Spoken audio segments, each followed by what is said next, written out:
आरक्षण एक ऐसा विषय है जो हमेशा चर्चा में बना रहता है। कुछ लोगों का मानना है कि आरक्षण देना गलत है, तो वहीं कुछ लोगों का मानना है कि आरक्षण देना सही है। लेकिन आज हम आरक्षण सही या गलत की चर्चा ना करते हुए केवल यह समझने का प्रयास करेंगे कि क्या भारत में आरक्षण एक मौलिक अधिकार है या नहीं।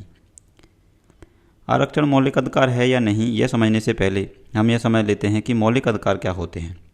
देखिए, अधिकार कई तरह के होते हैं, जैसे मानव अधिकार, प्राकृतिक अधिकार, संवैधानिक अधिकार, कानूनी अधिकार और मौलिक अधिकार। मौलिक अधिकार वे अधिकार होते हैं जो किसी भी व्यक्ति के पूर्ण भौतिक और नैतिक विकास के लिए अनिवार्य हैं। मौलिक अधिकार के बिना किसी भी व्यक्ति का पूर्ण विकास नहीं हो सकता है। दूसरे अधिकारों के बारे में ऐसा नहीं कहा जा सकता। इसीलिए मौलिक अधिकारों को संविधान में विशेष दर्जा दिया जाता है। इन्हें आसानी से छीना नहीं जा सकता। किसी भी नागरिक के मौलिक अधिकारों का हनन होने पर वह सीधा सुप्रीम कोर्ट में जा सकता है। भारतीय संविधान में 22 भाग हैं, जिनमें से भाग 3 में मौलिक अधिकार दिए गए हैं। अर्थात जो अधिकार भारतीय संविधान के भाग 3 में दिए गए हैं उनको मौलिक अधिकार कहा गया है, जैसे समानता का अधिकार, स्वतंत्रता का अधिकार, अभिव्यक्ति की आज़ादी आदि। अधिकार संविधान के अन्य भागों में भी दिए गए हैं, लेकिन भाग 3 में दिए गए अधिकार सबसे ज़्यादा शक्तिशाली हैं। भाग 3 के ही आर्टिकल 15 और 16 के तहत आरक्षण दिया जाता है। इसलिए अब यह समझना महत्वपूर्ण हो जाता है कि क्या आरक्षण भी एक मौलिक अधिकार है। देखिए, मूल संविधान के भाग 3 यानी मौलिक अधिकारों वाले भाग में आरक्षण का कोई भी जिक्र नहीं किया गया था।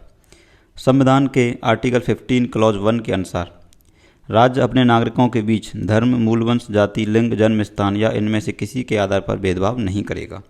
अर्थात संविधान का यह आर्टिकल समान अवसरों की बात करता है। किसी भी नागरिक के साथ भेदभाव नहीं किया जाना चाहिए।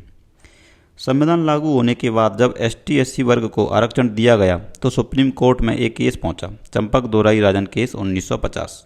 इस मामले में तर्क दिया गया कि आरक्षण अवसर की समानता का उल्लंघन है, क्योंकि राज्य ST/SC वर्ग को जाति के आधार पर विशेष सुविधाएं दे रहा था, जबकि अनुच्छेद 15 कहता है कि किसी भी आधार पर भेदभाव नहीं किया जाना चाहिए, सभी को समान अवसर मिलने चाहिए। सुप्रीम कोर्ट ने इस तर्क को सही मानते हुए ST/SC को दिया जाने वाला आरक्षण रद्द कर दिया। सुप्रीम कोर्ट के इस निर्णय को बदलने के लिए उस समय की सरकार ने पहला संविधान संशोधन अधिनियम 1951 पारित किया और संविधान में संशोधन करके अनुच्छेद 15 में एक अपवाद जोड़ दिया कि राज्य ST/SC वर्ग के लिए विशेष प्रावधान कर सकता है।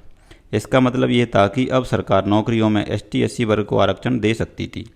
यहाँ कुछ लोगों को यह भ्रम हो जाता है कि आरक्षण अब मौलिक अधिकार वाले भाग में आ गया है, इसलिए अब यह भी एक मौलिक अधिकार है।